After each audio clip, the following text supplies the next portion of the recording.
Bom dia, boa tarde, boa noite, pessoal. Como vocês estão?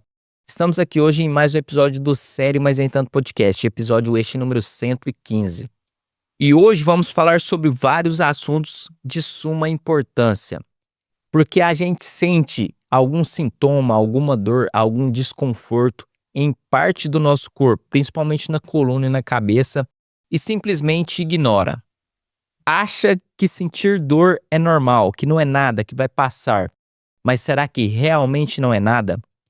E para falarmos sobre esse assunto hoje eu trouxe ele que é médico neurocirurgião, formado pela Faculdade de Medicina da Universidade Federal de Minas Gerais. Atua com neurocirurgia de crânio e coluna, especialista no tratamento de patologias que envolvem o cérebro e a coluna vertebral. E também trabalha com terapias avançadas como eletroconvulsoterapia e infusão de ketamina para tratamento de condições psiquiátricas. Dr. Marcelo Almeida, seja muito bem-vindo ao Sério Mas Nem Tanto Podcast. Muito obrigado pelo convite, obrigado a todos que estão assistindo. Eu espero poder contribuir um pouquinho com as dúvidas que as pessoas têm. Espero que a gente tenha um bom papo aqui sobre principalmente essas áreas de atuação, na questão da coluna, crânio, essa questão das doenças psiquiátricas que muitas vezes são pouco valorizadas e são vistas com muito preconceito também, né? Como você disse, né, minha formação é neurocirurgia. Depois da formação de residência, acabei entrando um pouco nessa questão da neuromodulação, que seria a eletroconvulsoterapia, a terapia com ketamina para doenças psiquiátricas. Mas o carro-chefe hoje em dia ainda é a questão da cirurgia, né? O que a gente ama fazer e que vai trabalhando no dia a dia mesmo, né? Boa, e doutor, que nem eu falei aqui no início, antes da gente colocar o REC ali nas câmeras. Eu vou mesclar aqui, vou te chamar de doutor, vou te chamar de Marcelo, conforme a gente vai pegando mais intimidade aqui, eu vou organizando esses termos, hein? Tá, joia, sem problema. E se tiver também algum termo técnico da área que se eu falar errado, se for um trava-língua, o senhor me corrige, hein? Pode deixar. Boa, então para Sem você problema. que está aqui nos acompanhando, vários recados importantes. E o primeiro deles é que agora a gente está com um parceiro aqui no Sério Mas Nem Tanto Podcast, que é a Bravore Barbearia. Vocês estão ligados, né? Cada episódio, minha barba tá bem feita, meu cabelo tá bem cortado. É porque eu estou indo lá na Bravore Barbearia. Então, o Victor, o responsável pela barbearia, faz um excelente trabalho e ele preza pela comodidade e pela sua experiência. Eles não fazem simplesmente o corte de cabelo e barba, não. Eles fazem também o visagismo. Então, se você está indeciso no tipo de corte no seu cabelo, na sua barba, como fazer, que tipo de corte você quer aplicar, pode ir lá que eles dão uma olhada no seu visual ali e faz da melhor forma possível. E logo abaixo aqui, junto a esse recado, tem um QR Code que você escaneando esse QR Code, você vai para a aba de agendamento e no primeiro corte você já recebe 50% de desconto. Você abre o agendamento, marca ali seu corte de barba, de cabelo ou os dois, coloca lá que foi pelo Sério Mas Nem Tanto Podcast, que os 50% já é garantido. E lá na barbearia também, o Victor tá com uma promoção também, pode ser considerado, né? Que é a parte de recorrência. Você investe um valor mensal e pode ter inúmeros serviços durante o mês. É muito interessante esse plano recorrência também. Então, quando você for lá fazer o seu corte de cabelo e barba, procura saber sobre essa recorrência com o Victor, da Bravore Barbearia. Outros recados importantes, já clique no botão logo abaixo, no botão curtir, para você curtir esse nosso episódio de hoje, gravado com o Dr. Marcelo. Se inscreva no canal do Sério Mas Nem Tanto, é muito importante você se inscrever aqui no nosso canal. Ative também as notificações, é logo ao lado, um ícone de um sininho.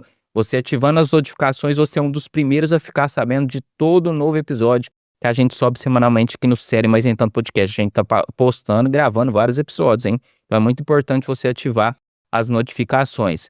Compartilhe esse episódio também para mais pessoas. Vamos fazer um movimento para esse conteúdo chegar e fazer a diferença na vida de mais pessoas. Compartilhe em grupo de WhatsApp, Telegram, o próprio direct do Instagram. Vamos chegar com esse episódio a mais pessoas. E comenta aqui embaixo o que você deseja e espera aprender com esse episódio gravado com o Dr. Marcelo aqui hoje. Dr. Marcelo, eu gosto de falar, para começar no assunto principal, né? que o óbvio precisa ser dito. O óbvio precisa ser dito. Eu acho que isso aqui é uma coisa óbvia. Mas o que que faz exatamente um neurocirurgião? Então, a neurocirurgia, ela se dedica a todas as patologias que estão relacionadas ao sistema nervoso, né. Então, assim, são patologias de crânio, como, principalmente patologias que têm um tratamento cirúrgico, é importante a gente frisar isso, né. A gente pode até tratar patologias que têm tratamento clínico também, tipo uma cefaleia, uma doença de Parkinson, que a maior parte do tratamento seja clínico, mas, o foco mesmo do treinamento nosso é no tratamento cirúrgico das patologias. Então, assim, tumores do sistema nervoso central, eh, doenças vasculares, acidentes com trauma no crânio, trauma na coluna, fraturas de coluna, processo degenerativo da coluna, hernia de disco, tudo que envolve o sistema de nervos, a gente trabalha com isso, sabe. E aí consegue fazer o tratamento e tudo, no sentido de melhorar a questão de dor e qualidade de vida do paciente, né. Uma questão que sempre chama a atenção da gente, é que as patologias, principalmente patologias degenerativas da coluna, elas causam um impacto muito grande na vida da população, né. Então na população em geral, se você pegar, tem uma porcentagem grande de pacientes que são debilitados por conta da patologia da coluna, patologia degenerativa. E é possível a gente fazer um tratamento para melhorar essa qualidade de vida, conseguir levar o paciente de volta ao trabalho, né. Então eu acho que é muito importante a gente conversar um pouco sobre isso, que tem tratamento, é possível da gente melhorar, né.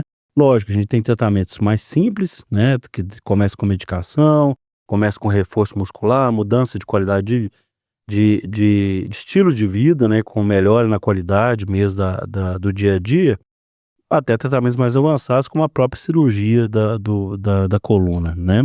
E Marcelo, quais são as principais patologias que chegam até você lá no seu consultório hoje? E em cima disso também, o que que são as principais causas dessas patologias? Tem como a gente mensurar o que que causa isso?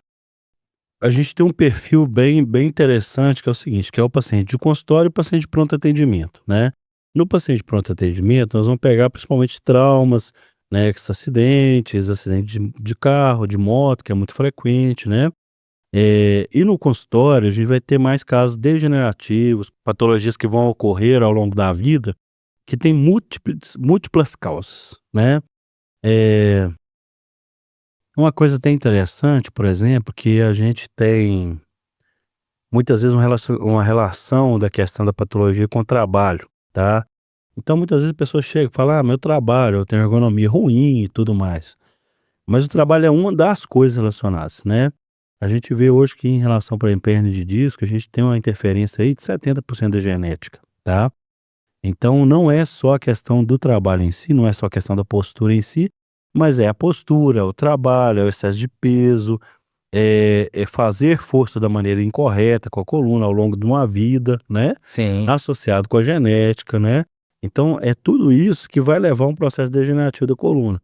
Algumas pessoas podem ter a patologia mais jovens, né, da hérnia de disco e tudo mais, e outros às vezes um canal estreito, lombar, que é um estreitamento das vértebras ao longo do tempo, que vão levar a essa dificuldade, muitas vezes dificuldade de marcha, dificuldade de ficar em pé, então aquele paciente idoso que fica mais curvado e Sim. tudo mais, né.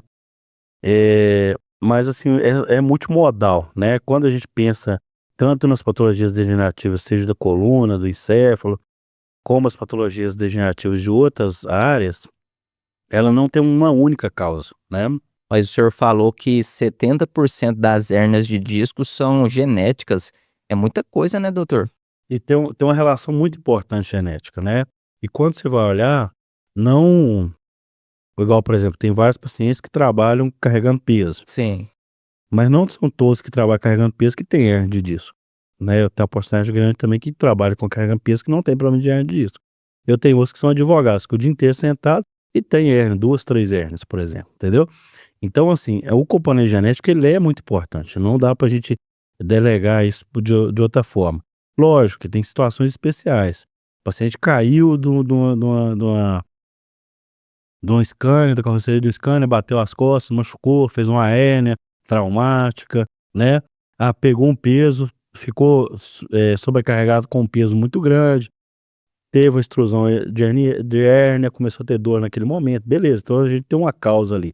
Mas quando a gente pega a grande maioria, a gente não tem essas causas pontuais assim que estão levando, sabe? A gente tem que ter o cuidado, né, com a nossa coluna em todo momento da nossa vida ali, né, doutor?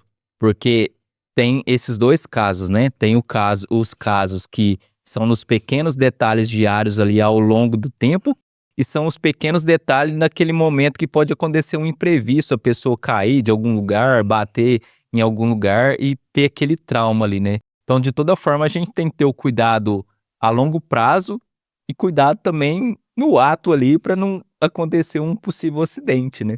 Exato, exato. Então a gente tem que ter muita atenção na forma do trabalho, na ergonomia do trabalho, né? Cada vez mais se fala em ergonomia de trabalho e tudo, no sentido da gente preservar a saúde, né? Uma coisa muito interessante é que é a questão da epidemiologia na medicina. A epidemiologia na medicina, ela surgiu numa época que a epidemiologia na veterinária estava muito avançada já. Por que isso? Porque você pega, por exemplo, na situação da veterinária, qual que é o objetivo, por exemplo, da veterinária? Sim. É que não haja doença. Aham. E como que a medicina lida muitas vezes? A gente lida às vezes apagando incêndio, tratando a doença, tá? Então, se a gente parar para pensar, nosso trabalho, ele fica meio apagando incêndio o tempo inteiro. Mas o ideal seria o quê? Seria a gente se cuidar bem, né? A gente assumir essa responsabilidade com cuidado do próprio corpo, no sentido de evitar que essas doenças venham acontecer no futuro. Então, o que que acontece, por exemplo, no consultório? O paciente vem com muita dor lombar, por conta da hérnia ou por conta do processo degenerativo da coluna, com a hipertrofia de facetas, que são as articulações da coluna e tudo mais. E aí você passa para ele um tratamento.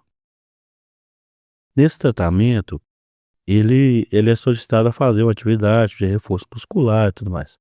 Ele começa a fazer atividade, melhora e para, tá? Mesmo o paciente que tem uma patologia, a grande maioria vai fazer isso. E aí qual que é o grande problema? É recidiva a patologia. Então os cuidados básicos, eles não são o mais difícil, mas a constância deles é o que realmente vai fazer uma diferença muito grande. Então assim, o que que é muito importante a gente fazer? Primeiro, a gente tem que tentar se conhecer, né? Então sempre que o paciente vai no consultório, a gente estuda todo o caso, a gente faz o exame quando é necessário, e aí a gente vai explicar para o paciente qual que é a patologia dele. A partir do momento que ele tem ciência da patologia dele, a gente vai passar o que que a gente precisa ser feito, né? Na grande maioria das vezes, a gente vai precisar do quê? De uma parceria, que é ele cuidando das coisas do dia a dia mesmo, fazendo o reforço muscular e tudo, para evitar que isso vai acabar evoluindo de uma maneira mais agressiva. Quando a gente vai avaliar, por exemplo, 90% das hernias de disco, elas vão ter tratamento clínico, tá? Não vai precisar de um tratamento cirúrgico. Mas se a gente não tiver um tratamento clínico bem feito, a gente vai acabar caindo no cirúrgico, seja naquele momento inicial ou daqui de 1 ano, 2, não que recidivar a hérnia, no caso. Era uma coisa até que eu ia te perguntar mesmo, se todo tratamento tem que ser cirúrgico ou não. Se a gente tem tratamentos mais conservadores que não necessariamente precisa de uma cirurgia. E tem então. Tem, tem. Hoje a gente tem muita coisa que pode ser feita além da cirurgia, né? Quando a gente pensa em cirurgia de coluna mesmo, é uma minoria que vai para esse tipo de tratamento. E outra coisa muito importante também é que a cirurgia, principalmente a cirurgia de coluna, tirando alguns casos, por exemplo, que está com déficit neurológico, que a pessoa está perdendo força na perna, no braço, tudo mais, a cirurgia da coluna em si, a grande maioria das vezes, o que que a gente vai fazer? Vai ser um combinado entre o médico e o paciente, Sim. né? Então, às vezes a indicação da cirurgia vai acontecer naquele momento que o paciente estiver melhor para fazer, né? Então não necessariamente é um procedimento de urgência, ou é um procedimento que acontece de uma hora por outra, né?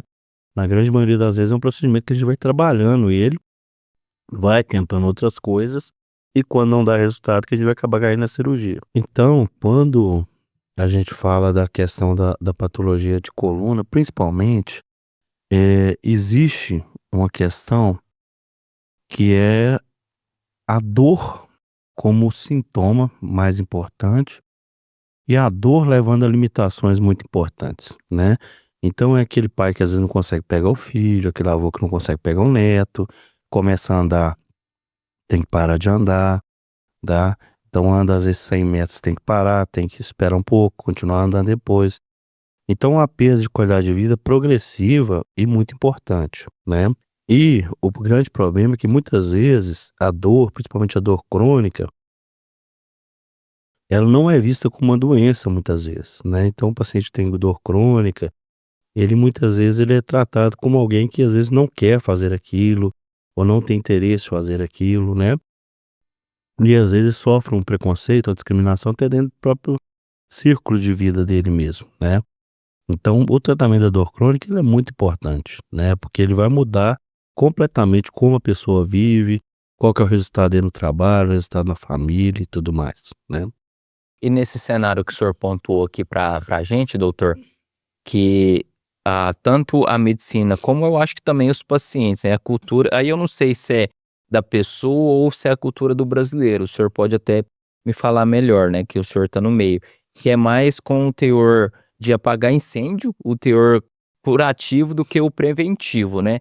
E é É. importante também a pessoa, o possível paciente ter esse discernimento do fator preventivo.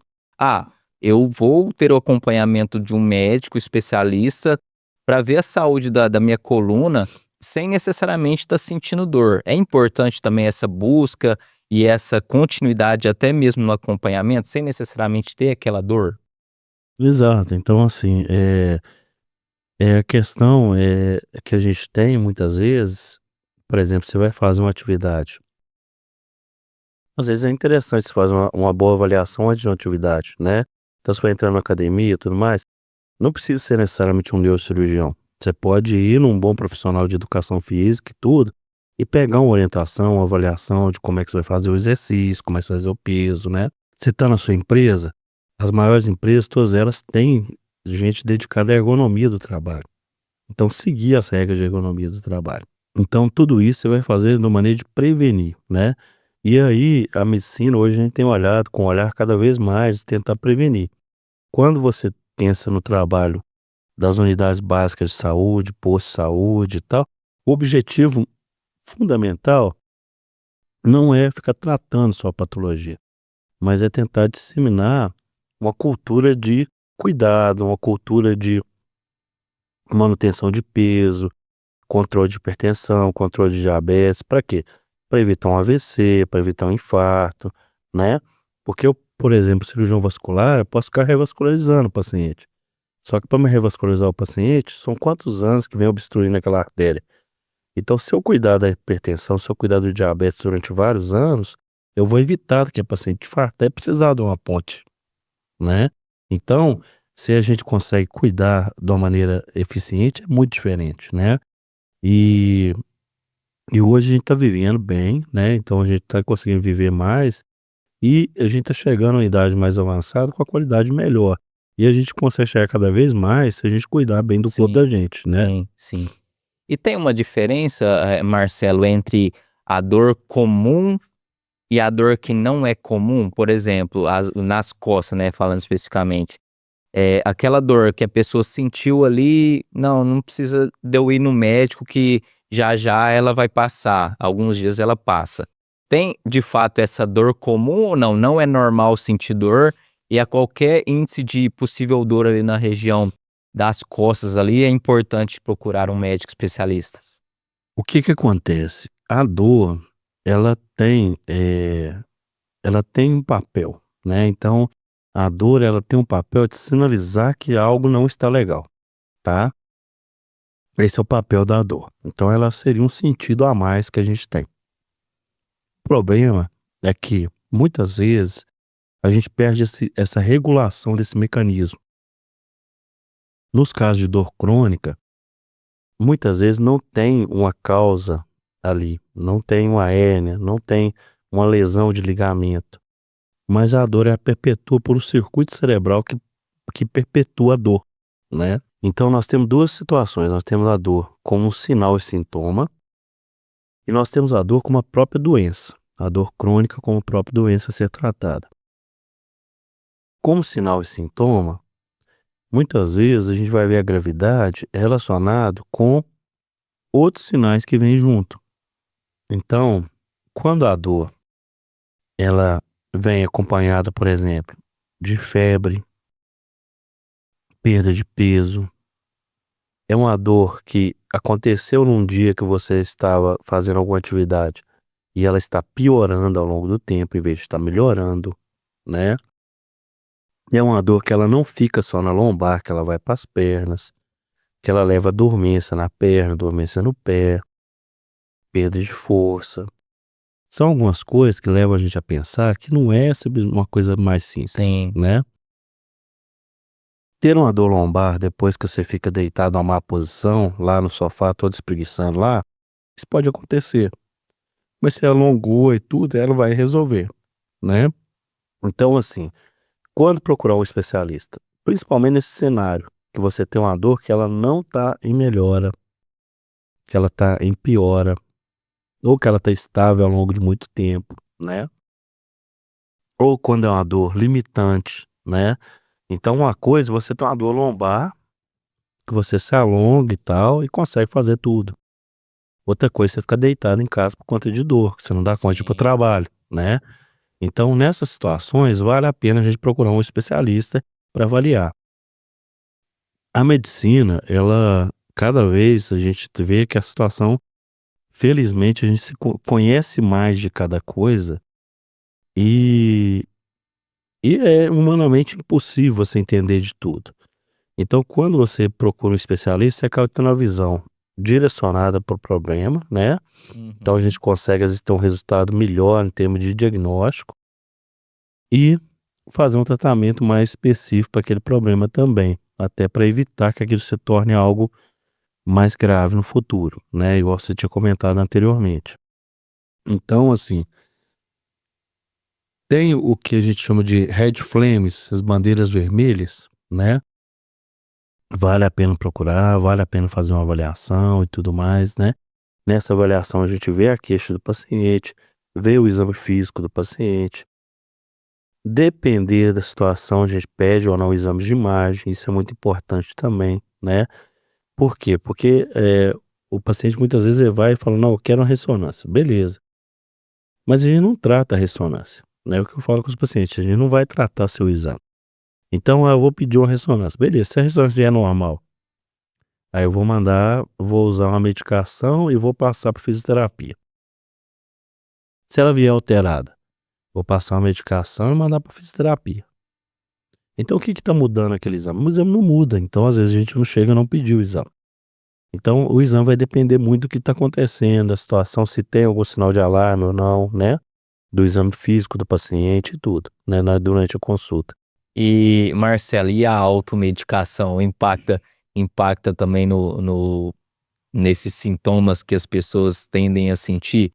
Como é que tá esses pacientes hoje? Tem muitos se automedicando, vê ali conteúdos na internet ou pega informações com pessoas próximas e se automedica e não vai procurar o especialista? Existe muita automedicação e a gente tem muito problema com isso, né? Você imaginar, nos Estados Unidos tem epidemia hoje de problema de falência hepática por conta de paracetamol, né? Que o pessoal usa grande quantidade, né? Todo medicamento ele tem efeito colateral, não existe medicamento nenhum que não tenha algum efeito colateral. Pode ser que alguns a gente tenha uma frequência maior de efeitos colaterais, outros menor, né? Não quer dizer que você não possa tomar uma medicação, né? Se isso não é o caso. Então, se usar um analgésico, por exemplo, você trabalhou, você carregou peso o dia inteiro e tal, tá com a dor no ombro, uma coisa tá incomodando, mas nada absurdo e tal, você usou ali antipirona, tudo bem, entendeu? Agora, o que que a gente tem o grande problema? É a automedicação, principalmente com medicações controladas muitas vezes, né? Então, paciente que consegue comprar morfina, compra uso de anti-inflamatórios, que os anti-inflamatórios a maioria é liberado, mas usa anti-inflamatório recorrente, né? Então a gente tem problema renal, falência renal por conta de uso excessivo de anti-inflamatório, úlcera gástrica por conta de anti-inflamatório. A questão da morfina, a gente pode ter um abuso da própria medicação, né? E às vezes até alguns colegas que às vezes não tem tanto costume, e acaba passando opioide forte para causa de dor lombar e tudo mais, né. Então a gente tem uma escala de medicação que a gente busca usar na dor e deixa o opioide forte para situações, tipo uma situação do oncológica, né, uma situação mais específica, né. Então, às vezes, a gente pega o paciente com lombalgia usando oxicodona, usando morfina, né, e aí é difícil desmamar disso, é muito complexo. E eles conseguem comprar, às vezes, por fora, sem Que receita, sem loucura. nada, né. É, exato. E eu gostaria de saber por você também, Marcelo, o contraste, né, do início da sua carreira nessa especialidade até os dias de hoje, se tratando do estilo de vida das pessoas. Se a gente for comparar o estilo de vida hoje das pessoas, está impactando mais de forma positiva para esses sintomas, essas causas dessas doenças na parte da coluna, do cérebro, ou não? É o contrário, está ocasionando cada vez mais isso? Como é que está o estilo de vida para esses tipos de casos, sintomas, causas para esses tipos de doenças hoje? Na verdade, assim, quando a gente vai avaliar, a gente tem um painel muito variável, né. Então a gente tem uma população que a mulher é muito heterogênea, né. Aham, Então a gente tem aquelas pessoas que fazem academia, que cuidam do corpo, que que trabalham a musculação, e tudo mais. Tem outros que a grande maioria da população não faz, né. Então, a grande maioria da população, além de não fazer atividade, ela está acima do peso. Então a gente tem uma epidemia hoje de obesidade, né. E isso é uma causa importante de doença da coluna, né.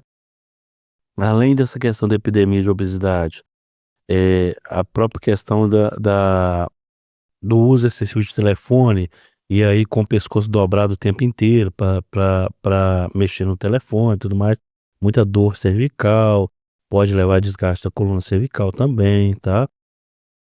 Talvez hoje a gente esteja carregando menos peso do que no passado, né, porque hoje a gente vai trabalhar mais com máquina e tudo mais.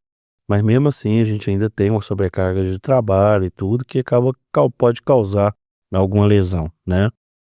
Então, assim, é bem variado, bem variado. O que que a gente vê, assim, que aparentemente as pessoas estão se preocupando mais, né, então estão chegando a situação menos grave no consultório, né, mas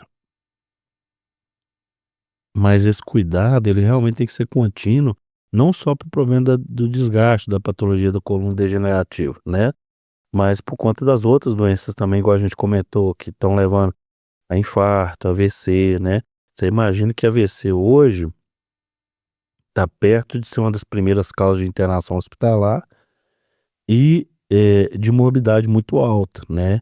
E é uma patologia que na grande maioria das vezes os fatores são evitáveis, né, então sim. evitar tabagismo, evitar controle de pressão, controle de diabetes, né, tratamento do coração adequado, né. E quando a gente fala de alerta desses sintomas, Marcelo, os principais alertas, assim, que chegou ao extremo é quando a gente já tá perdendo até mesmo os movimentos dos nossos membros, braços, pernas. Aí esse é o extremo do extremo, esses sintomas? Então, a patologia, igual a gente conversou, ela começa muitas vezes com uma dor mais simples e tudo, e, pode evoluir com o quê? Com compressão dos nervos, né. A depender da compressão, a gente tem a coluna dividida em 3, 4 porções, tá. Aham. Cervical, torácica, lombar e sacral. Quando a gente pega, por exemplo, se o desgaste ele é na coluna cervical, toda a comunicação do cérebro com o corpo, ela passa pela coluna cervical, pela medula. Então, se a gente tem uma compressão grave na medula, a gente pode perder a movimentação ou ter perda de sensibilidade e tudo mais da região do pescoço para baixo, né. Do mesmo jeito, se você tiver uma lesão na lombar, aí você vai ter o quê? Vai ter dor nas pernas, dor nas costas, perda de força nas pernas, dormência nas pernas. Então vai depender muito do exame físico do paciente, aonde que é o sintoma, o que está acontecendo, até para fazer um exame de imagem, né? Você tem que examinar bem. Por quê? Porque às vezes você vai pedir uma ressonância da lombar, mas o problema é na cervical, é na torácica, né? Então, dependendo do exame físico, a gente consegue direcionar aonde que está a doença e aonde que a gente tem que investigar, no caso. E Marcelo, da onde que veio esse despertar seu para essa especialidade? porque eu percebo que são coisas, assim, muito minimalistas, né, são coisas muito sérias também do nosso corpo ali, e de certa forma essa parte cirúrgica é um processo, penso que muito artesanal, né. Uhum. Tem que ser muito, cuidadoso ali com as partes ali que está sendo operada. Da onde que veio esse seu interesse pela essa especialidade? Então, o meu interesse pela medicina mesmo, assim, veio bem novo, sabe. Na época, eu morava em zona rural, trabalhava na zona rural e tudo, e aí, teve a oportunidade de ter alguns médicos visitando a zona rural e eu achei muito interessante. Eu devia ter uns 9, 10 anos, e aí pensei em fazer medicina. Fiquei com aquilo na cabeça de fazer medicina e tal, que seria interessante para poder ajudar, poder tentar melhorar a vida das pessoas e tudo. E aí fui seguindo, estudando e tal, acabei conseguindo entrar na faculdade, e dentro da faculdade eu acabei apaixonando por essa parte do cérebro. O cérebro é incrível, assim, é muito bonito. A cirurgia é uma cirurgia muito é uma cirurgia que ela é uma obra de arte realmente, né, então você consegue expor o encéfalo, trabalhar no encéfalo sem causar grande lesão e tudo mais. É algo muito delicado, sempre gostei muito de trabalhar com as mãos e tudo, né. Então assim, isso realmente me chamou muita atenção. E aí eu fui treinando, terminou a faculdade e surgiu a oportunidade de fazer a prova da residência e acabei entrando na residência. Aí foram mais 5 anos de treinamento para conseguir sair fazendo os procedimentos e tudo, né. Muito bom, muito bom. E aí continuou, deu certo, tá aí até hoje. É isso, aí estamos na luta aí até hoje, né. Mas assim, é uma satisfação muito grande. E assim, a gente gosta muito das cirurgias, na verdade, né. Eu tinha um chefe que brincava muito com a gente lá na residência, falava: "Se o plano descobrisse o tanto que eu gosto de operar, ia me cobrar pra operar", né. Ele falava assim: "Ó, esse aqui tem um aneurisma, você vai pagar uns 5 conto, você pode operar ele aqui". Mas é tipo isso, sabe. Então assim, a gente gosta muito do que faz e a satisfação é muito grande quando o paciente recupera muito bem e consegue voltar até a vida dele, consegue lidar muito bem com a questão de voltar ao retorno de trabalho, com familiar, tudo é muito importante. E tem muita diferença, até mesmo no dia a dia, desses tratamentos, no caso do pronto atendimento ali, né, se tratando, pelo que o senhor falou, é mais voltado para traumas, né, o pronto atendimento, desses tratamentos, desses acompanhamentos degenerativos, tem muita diferença? Na verdade, assim, tem uma diferença importante, porque o trauma, ele basicamente é um cronômetro, né, você tem tempos para fazer as determinadas coisas, né. Então, por exemplo, você tem um hematoma subdural agudo, por exemplo, você tem que operar dentro de algumas horas no máximo, né. Você tem um hematoma crônico, às vezes você pode segurar um pouquinho mais, mas tem que operar rápido, né. E é um paciente que às vezes ele tem uma melhora importante, tá. Às vezes você opera um paciente que ele não vai lembrar de você, às vezes ele não lembra do que aconteceu, de estar internado. Hoje mesmo eu estava no consultório tirando ponto de um paciente, que eu tinha operado no subdural crônico lá no hospital da Unimed, e ele não lembrava nada da internação, nem Ô de ter louco. conversado comigo, ficou lá 3 dias, não lembro. Vixe. Mas assim, mas recuperou muito bem, já estava Aham. caminhando e tudo mais, sabe. Então assim, da urgência tem essa característica. No consultório, a gente tem uma parceria mais importante. Essa parceria é no sentido de tratar a patologia, né. A gente começa com a questão da medicação, a gente vai ajustando, volta dentro de 3, 4 semanas, vê como é que ficou, né. E, em alguns casos, a gente chega a explicar como é que funciona a cirurgia, a pessoa pensa, estuda aquilo ali, pra gente poder fechar mesmo de fazer, né. Entendi. É muito sobre essa questão mesmo, né, essa questão mesmo do imprevisto que acontece ali, um acidente É, pontual de uma coisa que tá vindo, durante todo aquele processo da sua vida de forma degenerativa, né. exato, exato. Então tem uma diferença muito grande nesse sentido. Então, muitas vezes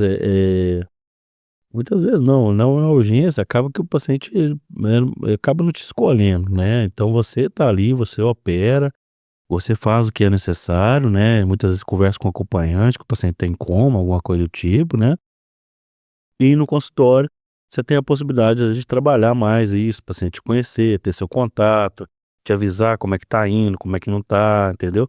Então a gente trabalha dessa forma, no caso, né. Então, eu sempre, independente de estar trabalhando com SUS, convênio particular, a gente sempre deixa um contato próximo para o paciente poder recorrer. Pós-operatório é a mesma coisa também, então a gente acompanha para ver como é que tá indo, né. Porque a satisfação da gente é o paciente estar melhor, né. A gente conseguir ter essa melhora, ter essa recuperação, é que é o que realmente faz diferença para o dia a dia nosso, né. E falando sobre as cirurgias agora especificamente, voltado primeiramente para cirurgias de coluna. Como é que estão hoje a cirurgia, Marcelo? Eh, Tem casos que a cirurgia tem que ser de forma invasiva, tem casos que dá para fazer a cirurgia não tão invasiva. Como é que é o processo de recuperação? Eh, Todos os casos têm um processo demorado ou não, vai de caso a caso? Tem casos que o paciente faz a cirurgia hoje, amanhã ele já está normal. Como é que funciona esse processo de cirurgia da coluna, primeiramente falando? Então, quando a gente fala em patologia da coluna, tem uma miríade de coisas que a gente pode fazer de cirurgia, tá. A gente pode fazer desde uma infiltração, que é um procedimento pouco invasivo, que a gente vai agulhar os pontos de dor, injetar medicamento, ou queimar os nervos no ponto de dor, de maneira a melhorar a dor. Tem as cirurgias endoscópicas, tá. A cirurgia endoscópica é a laser. Não é a laser, na verdade. A gente faz uma incisão pequena, passa com o endoscópio, vai lá, corta do mesmo jeito lá, só Aham. que corta menos, afasta menos, então a recuperação é mais rápida, né. Tem as cirurgias abertas, às vezes põe a hérnia de disco, né, que também não é uma cirurgia tão grande assim, que é um procedimento que a gente faz 40 minutos, 1 hora de cirurgia, que a gente consegue tirar a hérnia e tudo sem grandes danos teciduais. Tem as cirurgias de artrodese de coluna, aí a gente já entra com quando a gente tem uma perda da estabilidade da coluna, então o cara tá movimentando de uma maneira que ela não deveria se movimentar. Sim. Então nós vamos travar uma vértebra na outra. Então nós podemos fazer artrodeses percutâneas, que faz pequenas incisões, passa parafuso. Em alguns casos não é possível, então a gente tem que fazer artrodese aberta e fazer a abertura com a liberação dos nervos. Mas a mensagem é a seguinte, a gente consegue fazer uma cirurgia de coluna muito segura, tá. A cirurgia é muito segura. Então tem risco, por exemplo, de eu ficar sem andar numa cirurgia de coluna? Olha, assim, eh, posso te dizer que não, tá. Risco de ficar sem andar na cirurgia de coluna não tem, tá. Ah, porque alguém falou comigo que vai ficar na cadeira de rodas. É diferente, por exemplo, se eu operar alguém que está na cadeira de rodas, Sim, tá. sim. Então se eu operar alguém que não está andando, a chance de voltar a andar, ela realmente é menor, tá. Agora se você operar alguém que está andando, o objetivo é que ele esteja andando no outro dia. Então independente de você fazer uma artrodese grande, uma escoliose, você quer pôr a pessoa em pé para movimentar no outro dia, tá. Então assim, a gente tem cirurgias mais invasivas, menos invasivas. De que forma que a gente vai decidir pelo que vai fazer? Depende basicamente de 2 coisas, né, do paciente e da patologia. Então é uma hérnia pequena, que é possível da gente fazer percutâneo, uma hérnia não migrada, né, é possível fazer por endoscopia? Faz por endoscopia, resolve muito bem. Ah, é uma hérnia um pouco maior, que tem um forame mais bem estreito, ou aquele cirurgião trabalha mais com a cirurgia aberta, consegue fazer uma incisão também abaixo de 5 centímetros, e a gente vai lá e consegue tirar essa hérnia bem, tá. Agora não, eu tenho 4, 5 hérnias, tenho instabilidade, eu tenho compressão de nervo importante, eu tenho claudicação importante, o paciente tem dormência em ambas as pernas, tudo mais. Então eu tenho que soltar esses nervos, porque se eu não soltar esses nervos, eles não vão melhorar. Sim. Eles estão comprimidos ali na coluna, tá? Então, nesse sentido, eu tenho que fazer uma cirurgia maior, tá? E tudo isso é conversado no consultório, é colocado a possibilidade. Às vezes, o paciente tem várias hérnias, mas é uma hérnia que está causando sintoma, tá? Então, às vezes tem 3, 4 hérnias, mas uma hérnia está comprimindo aquela raiz que está dando aquela dor na perna. Então, às vezes, a gente vai e faz uma cirurgia pequena, tira só aquela hérnia ali, melhora a dor na perna e resolve o problema para ele. Eu não preciso tentar reconstruir a coluna de todo mundo. Então, Entendi. por isso que é muito individualizada a situação, né? É muito individualizado em resolver o problema e melhorar a qualidade de vida daquele paciente. Então, assim, a gente não trata exame, voltando a essa questão. Sim. Ah, meu exame tem 4 hérnias, tem que operar as 4. Não é necessariamente isso, entendeu? Eu tenho paciente que tem várias hérnias, não precisa operar nenhuma delas, porque não sente nada, né? Então, é isso que é importante, a gente poder estudar o caso e tratar o paciente de uma maneira individual, do jeito que ele precisa, né? E sempre tá trocando ideia com o paciente também, né? Então essa cirurgia, ela todo procedimento cirúrgico, né?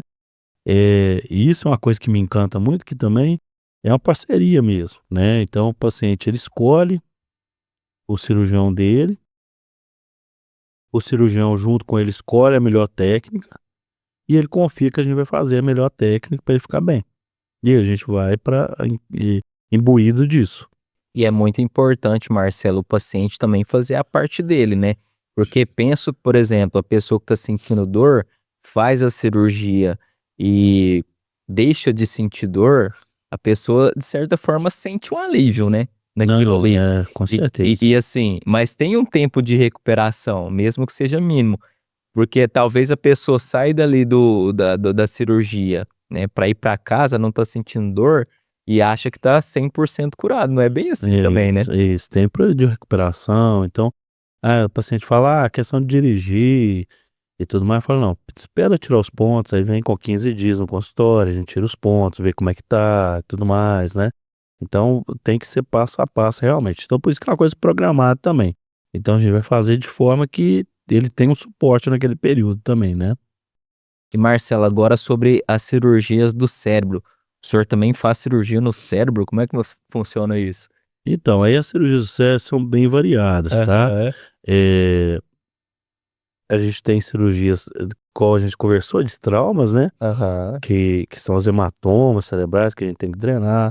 Às vezes, no caso de um AVC, quando o AVC é muito grande, ele pode causar um aumento de pressão intracraniana, então às vezes a gente tem que descomprimir, a gente tirar metade da calota, né, não chega a ser bem a metade, mas a Aham. gente tira grande parte da calota craniana, o osso, com isso o cérebro sai, ele volta depois.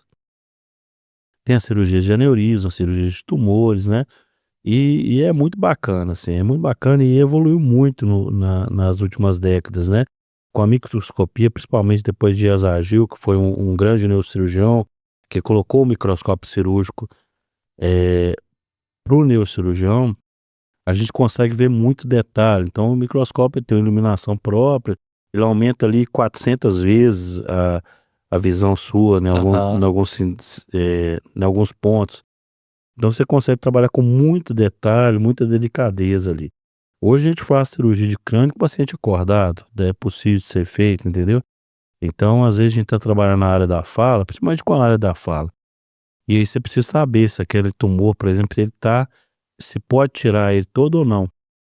Porque às vezes você vai tirar ele todo e o paciente fica sem falar e sem mexer, por exemplo. Então o que que a gente pode fazer? A gente pode fazer o paciente estando acordado, faz uma boa anestesia da parte de fora, então Aham. ele não sente dor.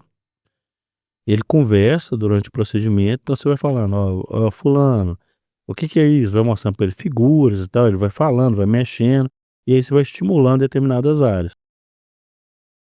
Quando a área é responsável pela área da fala, ele começa a ter falha na fala.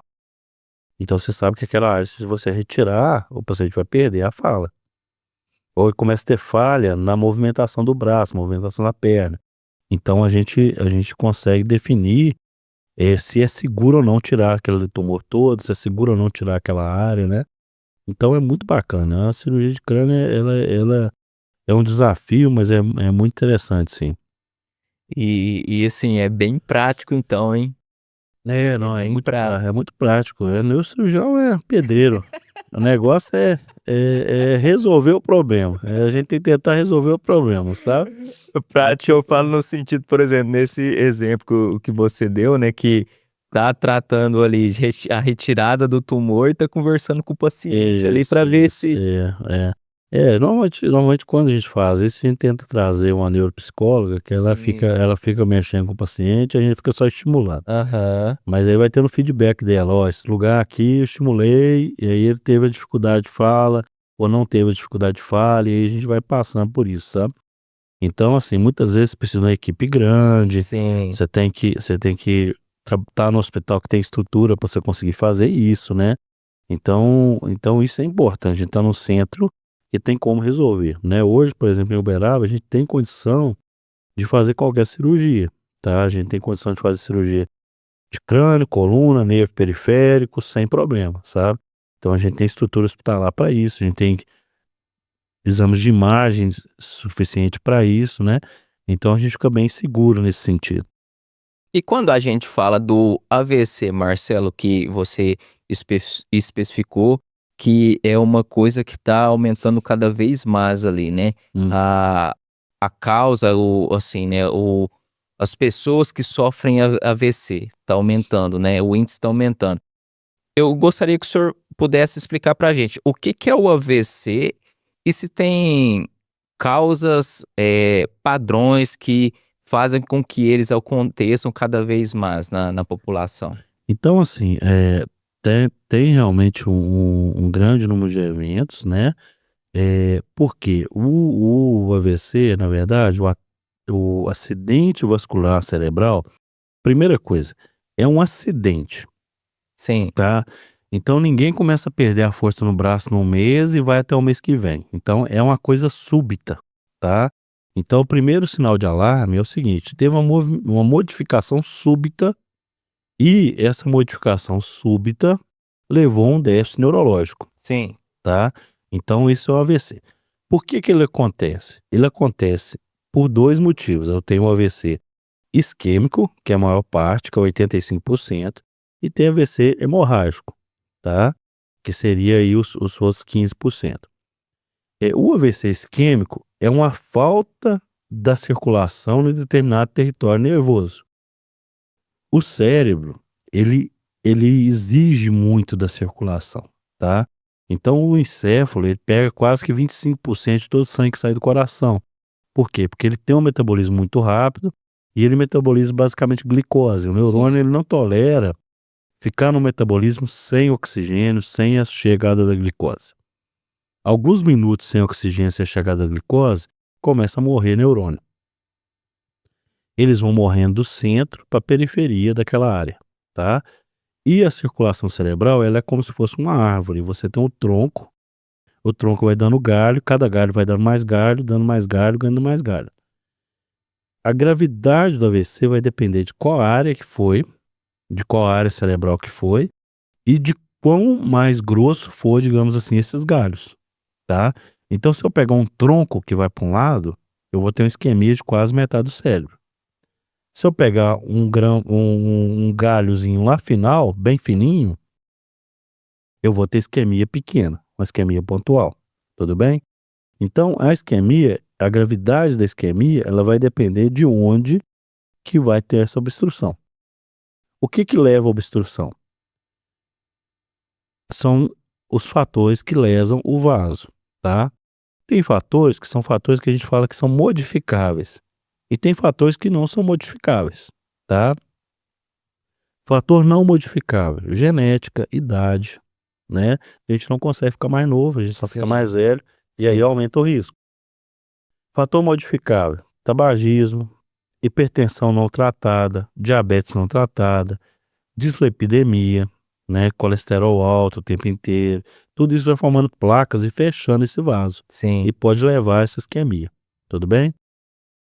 Outra questão, que aí pode ser próprio do indivíduo, que é, por exemplo, a comunicação entre um lado e o outro do coração, o forame oval patente, por exemplo, onde o sangue, em vez de chegar e passar todo pelo pulmão, para chegar do outro lado do coração, do lado esquerdo, ele começa a fazer esse fluxo direto do lado direito com a esquerda, pode ter algum coágulo, e o sim. coágulo ser projetado em direção ao encéfalo.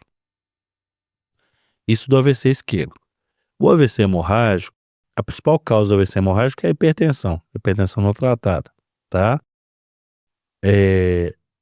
Que vai acontecer, ali no indivíduo, principalmente sexta, sétima década, que ele vai ter um sangramento no núcleo da base, e muitas vezes ele fica hemiparético. Além de ficar hemiparético, o AVC hemorrágico, ele tende a, a dar outros sintomas associados. Então, por exemplo, o AVC isquêmico, se for do lado da fala, o paciente pode parar de falar. Sim.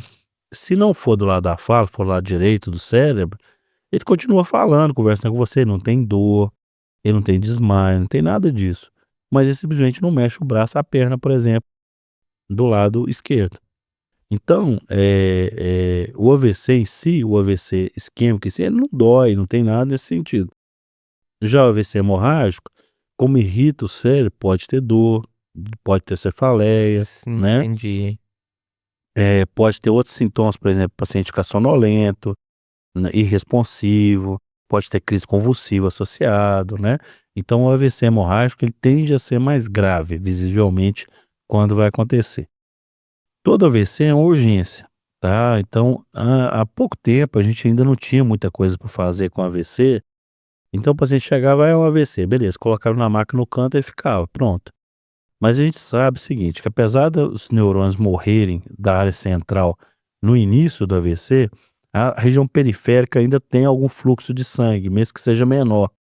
E se a gente conseguir melhorar essa perfusão, a gente consegue que chega mais sangue para esse neurônio e morra menos. Sim. E aí a gente tem menos sequela, menos problema a longo prazo, né?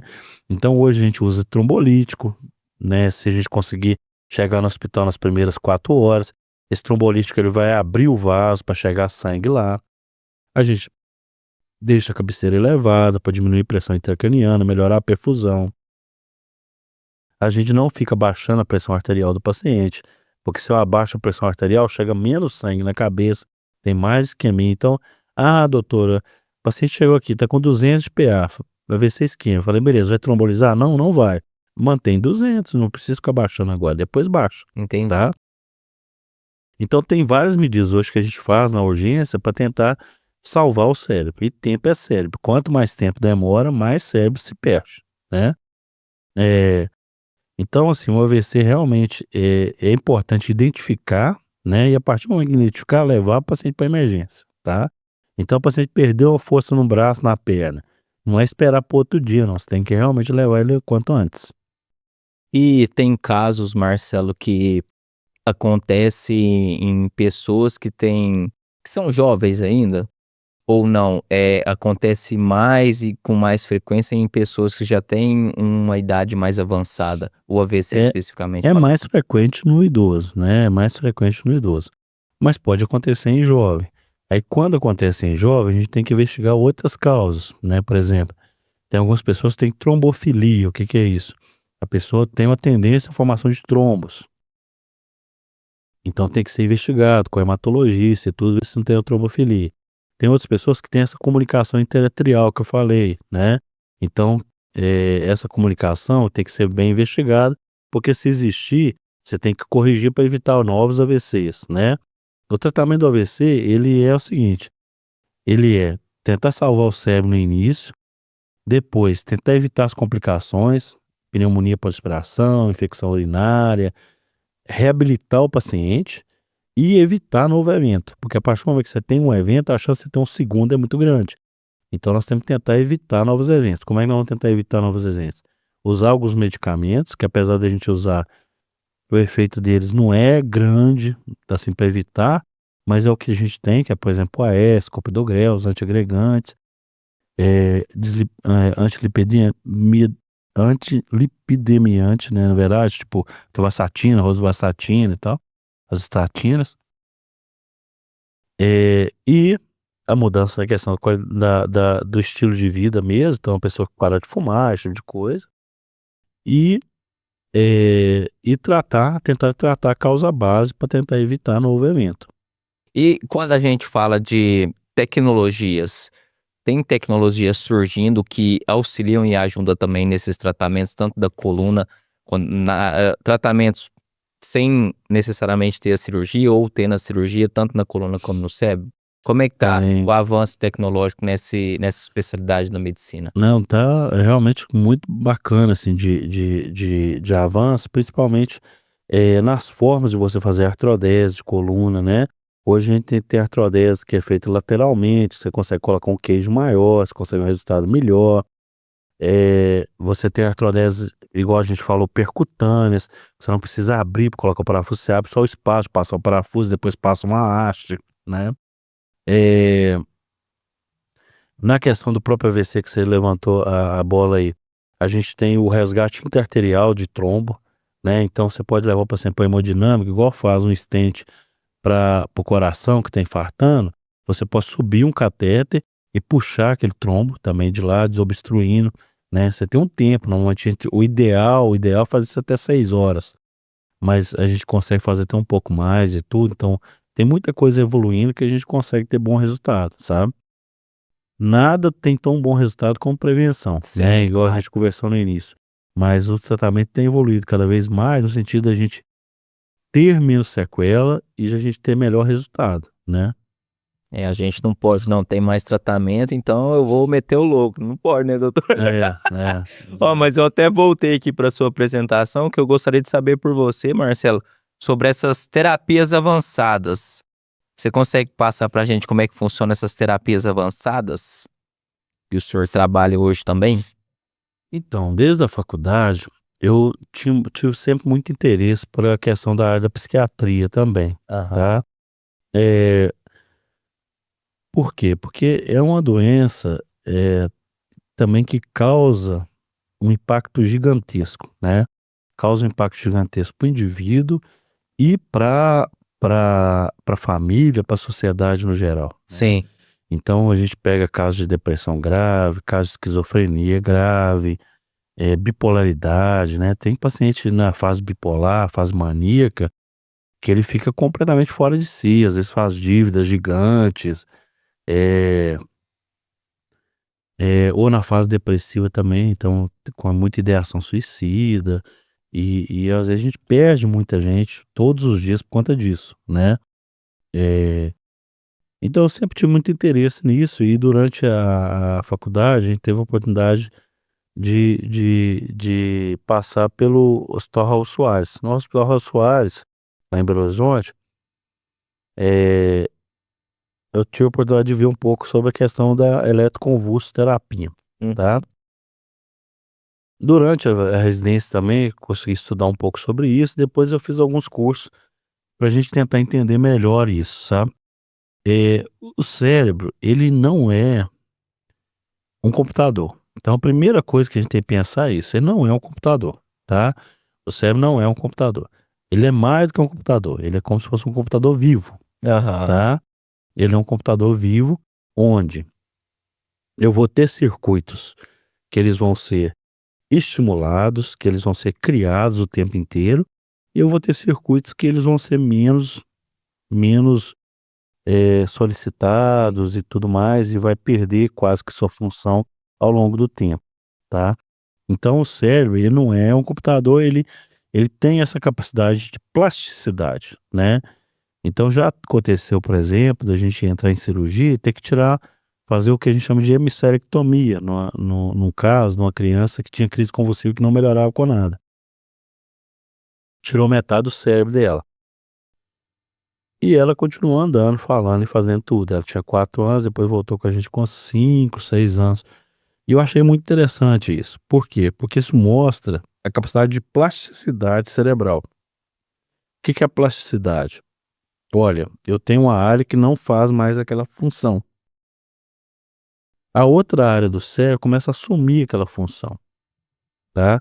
Isso acontece, é mais visível em criança, mas pode acontecer em qualquer fase da vida. E os circuitos relacionados com a depressão, com as doenças psiquiátricas, a esquizofrenia, a bipolaridade, eles podem ser modificados. Eles podem ser modificados por uma série de coisas, inclusive pela medicação que a gente usa hoje em dia, né. Sim. Então a medicação, o objetivo dela é aumentar, por exemplo, neurotransmissor, melhorar a comunicação cerebral, no sentido do paciente ter uma melhora do quadro, né? Sair daquele quadro de depressão grave, sair daquela fase de bipolaridade e tudo, e conseguir levar a vida dele normal. Só que hoje a gente ainda tem em torno de 31% de refratariedade, tá? Quando surgiu a medicação, o ECT, eletroconvulsoterapia, ele é de antes da medicação, ele é de 1930, tá? Quando surgiu a medicação, na década de 50, 60, a pessoa achou que ia ser abandonado, que não ia precisar Aham. mais. Só que chegou num ponto que começou a ver o seguinte: eu tenho muitos pacientes que eles ficam refratários, né? E aí, hoje existe uma retomada desse tratamento. Principalmente o ECT, ele foi muito mal usado durante o período de hospitais psiquiátricos. Ele tinha indicações que não eram indicações claras. Então o paciente se comportava mal, ele ia para o ECT. O paciente não está respondendo por algum motivo, ia para o ECT, muitas vezes sem ter indicação necessariamente. E aí, durante muito tempo, chegou a se queimar muito o ECT, levou um estigma muito grande relacionado ao ECT também. Mas hoje a gente resgatou isso e é feito com uma segurança muito grande, né? Então a primeira coisa, o ECT hoje, que é a eletroconvulsoterapia, ela é feita com uma anestesia geral breve, tá? Então o paciente dorme, ele não sente dor, ele não sente nada, é feito, aplicado o tratamento, ele acorda depois do tratamento, fica uns 20, 30 minutos na recuperação, tá tudo bem e vai para casa, tá? Então, assim, não é não é feito mais a crise em si. Então, eletroconvulsoterapia seria uma convulsão induzida por eletricidade, tá? Então não tem a crise em si, ele tem a crise, digamos assim, cerebral, né? Aham. A gente usa a descarga para gerar uma crise cerebral, mas sem o paciente se debater e tudo mais. Entendi. Então ele é relaxado e tudo, de maneira que não se debate, não se machuca nem nada. E aí com isso a gente conseguiu tirar as complicações que tinham. Porque complicação era o paciente às vezes bater, machucar, ou até levar uma fratura por conta da convulsão e tudo mais, tá? E tem um resultado muito bom nesse sentido de reestruturar o circuito cerebral, tá? Por exemplo, a ideação suicida, a partir da segunda, terceira sessão, já tem um resultado muito bom. O paciente já sai daquela crise de ideação suicida, tá? A medicação, ela vai levar 3, 4 semanas para começar a fazer efeito às vezes, tá? Além disso, para depressão grave, e principalmente psicótica, tem um resultado de 80 a 90% de remissão da depressão, tá? Isso em casos já refratários. Isso em casos porque a gente pega aqueles 30 que não estão respondendo a medicamento. Entendi. Então, quer dizer, tem uma solução muito boa para esses casos de depressão grave, assim como na bipolaridade e alguns casos de esquizofrenia. Não é que vai curar a esquizofrenia, mas, por exemplo, paciente que tem muito sintoma positivo, no sentido de querer agredir, de querer brigar o tempo inteiro, de se machucar, né? Então isso a gente consegue reduzir, até parar com a eletroconvulsoterapia. A ketamina, ela é uma medicação que surgiu como medicação anestésica, tá? E nos últimos aí 10, 15 anos, ela vem forte no tratamento da depressão. Ela atua em mecanismos diferentes, por exemplo, dos inibidores de recaptação de serotonina, que a gente tem mais comum, e outros de dopamina também. Então ela vai atuar num sistema diferente.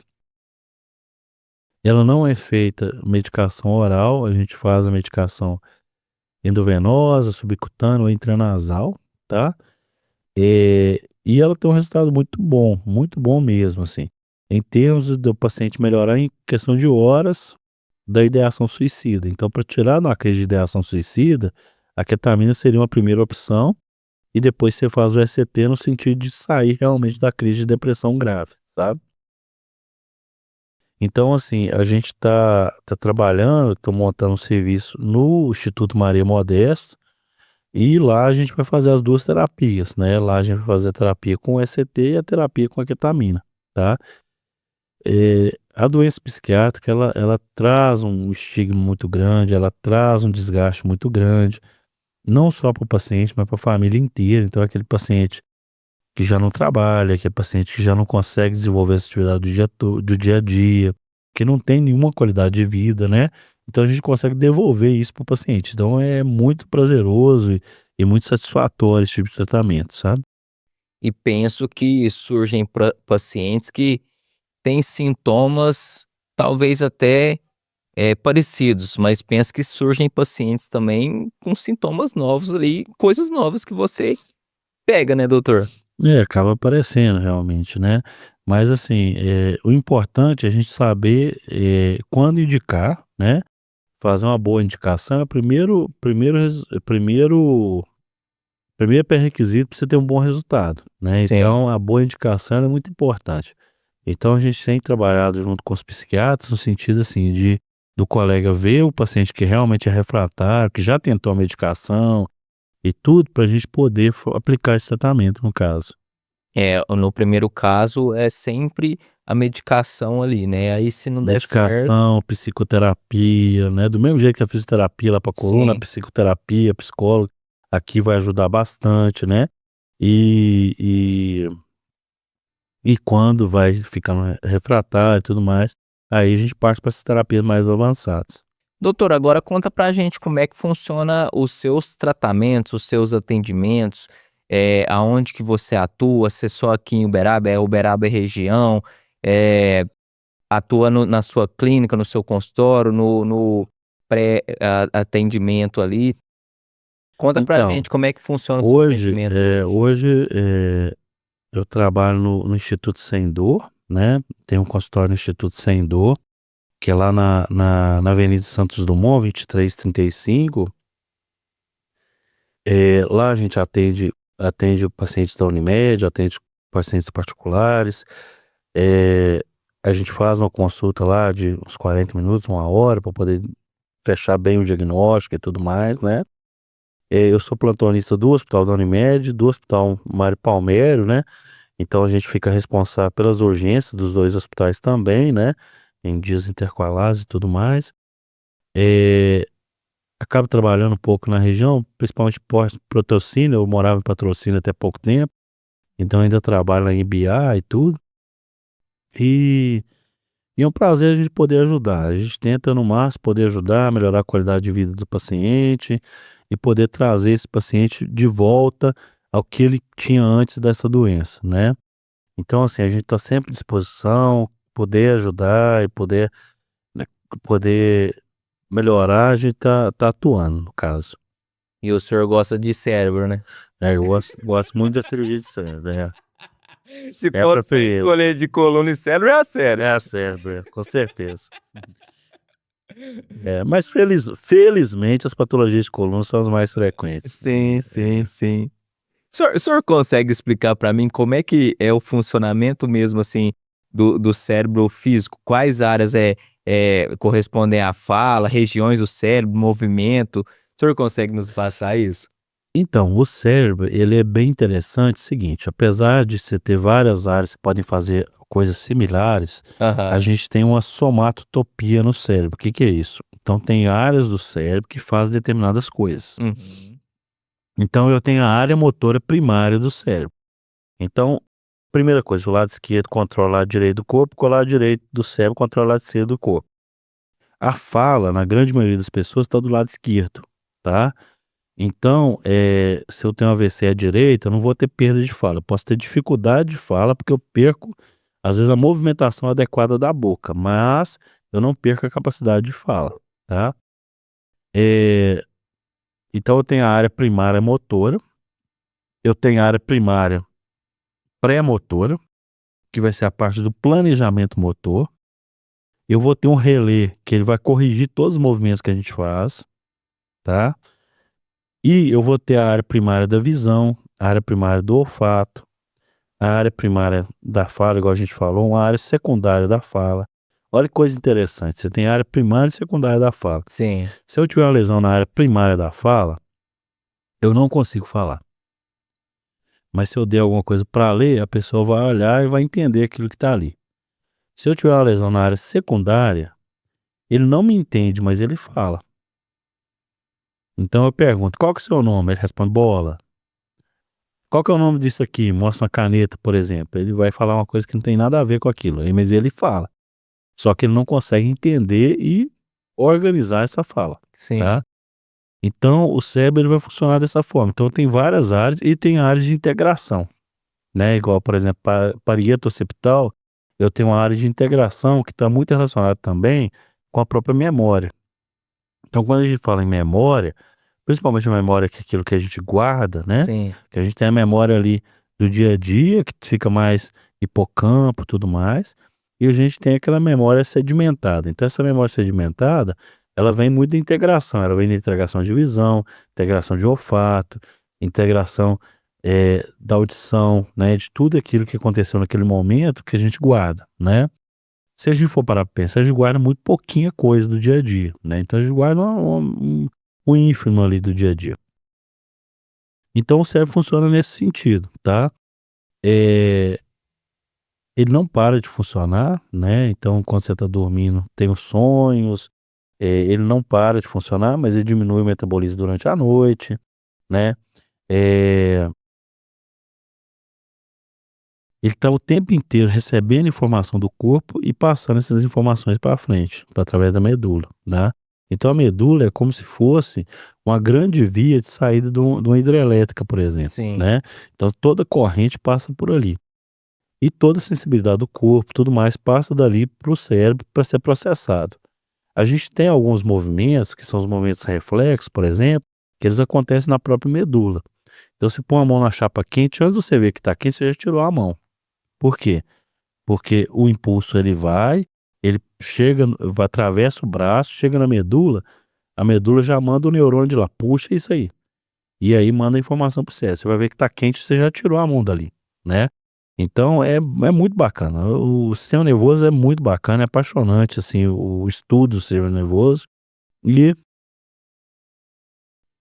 querendo ou não, é o que a gente é, né? Então, se a gente não tem o cérebro funcionando adequadamente, a gente pode mudar de personalidade, a gente pode não saber quem que a gente é, o que está acontecendo, né? Então tudo que a gente tá ali naquela caixa, né? Boa. Doutor Marcelo, ó, eu acho que pra mim aqui a gente falou sobre várias coisas, mas eu como um leigo, tem alguma coisa específica que o senhor gostaria de falar? Não, eu acho que foi muito boa a conversa e tudo, né? Eu gostaria de agradecer a todo mundo que tá nos ouvindo, é colocar à disposição também se eu puder ajudar em alguma coisa, né? A gente tá sempre disponível e deixar uma mensagem mesmo, que a gente viver no sofrimento, né, no Calma que eu caso vou te pedir a mensagem então. É. Calma. Pode falar então. Calma. Então vamos lá, ó. Conversei aqui com o doutor Marcelo e a questão é, você não precisa esperar, né, a coisa aparecer para sim procurar o tratamento e prevenção. Você tem que se prevenir antes de causar, né? Acontecer de fato, porque depois que acontece, talvez você não consiga reverter esses danos na sua coluna, no seu cérebro. Aí eu te pergunto, Marcelo, gostou do papo? Muito bom, a gente conseguiu conversar bastante sobre bastante coisa interessante, né, foi bem produtivo. Show de bola. Temos a mensagem final ainda, mas antes dela, agora eu gostaria que você olhasse para aquela câmera aqui que vos grava e passasse suas mídias sociais. Como é que o pessoal te encontra nas mídias? Se o senhor quiser também passar algum endereço físico para o pessoal ir até o senhor também, né? Procurar ali no seu consultório, fique à vontade. O consultório, igual eu estava comentando já hoje, no Instituto Sem Dor, na Santos Dumont 2335, né, o telefone para poder entrar em contato com a gente é o 34 999 30 54 60. Pode mandar mensagem, mandar o áudio, a gente conversa, vê qual que é a necessidade. Se não for comigo a questão, a gente direciona para quem puder ajudar, tudo mais, tá? No Instagram é drmarcelo.neuro, tá?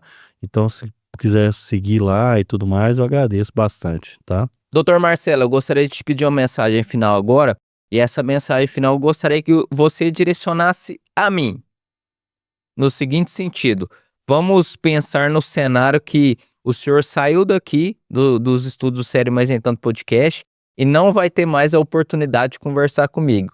A oportunidade que o senhor teve de conversar comigo foi durante essa gravação e a oportunidade que eu tive de conversar com você foi durante essa gravação. Então eu gostaria que você direcionasse uma mensagem para mim pro cuidado da minha saúde, da minha coluna e do meu cérebro? O que você diria para mim?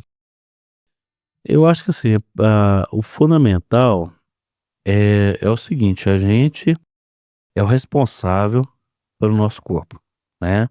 Então a gente tem que ter essa responsabilidade com o nosso corpo e cuidar realmente do nosso corpo, tá. Não é normal, não é natural viver a vida toda com dor, não é normal, não é natural passar a vida toda com sofrimento psíquico também, tá.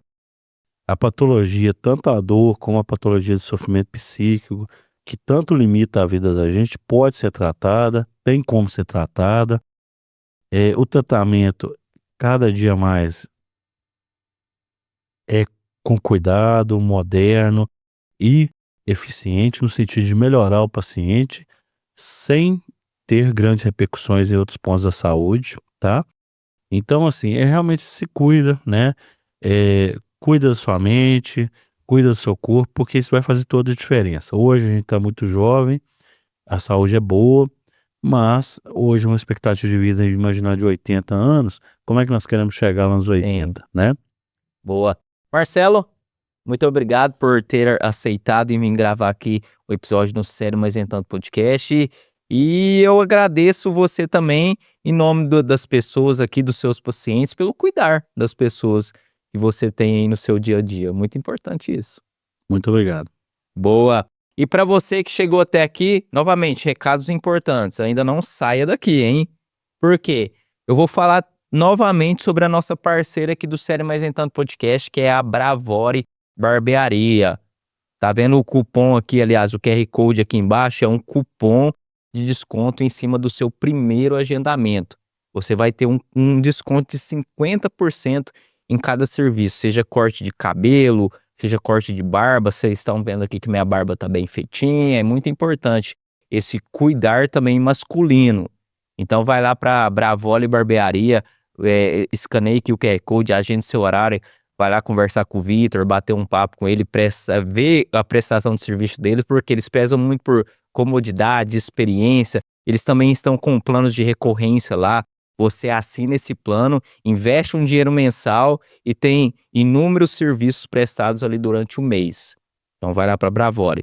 Outra coisa, já se inscreva no canal antes de se inscrever. Curta esse episódio aqui, curta o episódio gravado aqui hoje com o Dr. Marcelo. Agora sim, se inscreva no canal do Sério Mais Entanto Podcast, caso você ainda não seja um inscrito. É muito importante você se inscrever aqui no nosso canal. Ative também as notificações, é um ícone logo ao lado de um sininho. Você ativando as notificações, você é um dos primeiros a ficar sabendo de todo novo episódio que a gente posta semanalmente aqui no YouTube, no Sério Mais Entanto Podcast. Compartilhe esse episódio também para mais pessoas. Vamos fazer um movimento para esse conteúdo valiosíssimo e importantíssimo chegar a mais pessoas. Compartilhe em grupo de WhatsApp, Telegram, o próprio direct do Instagram. E para você, unicamente para você que chegou até o final, eu gostaria que você comentasse aqui embaixo para mim, para indicar para mim que você chegou até o final. O meu cérebro não é um computador, ele é mais do que isso. Então comenta aqui embaixo para mim entender, todo o time do Sério Mais Entanto Podcast entender que você chegou até o final desse nosso episódio de hoje. Então te vejo até o próximo episódio, fique com Deus e tchau, tchau.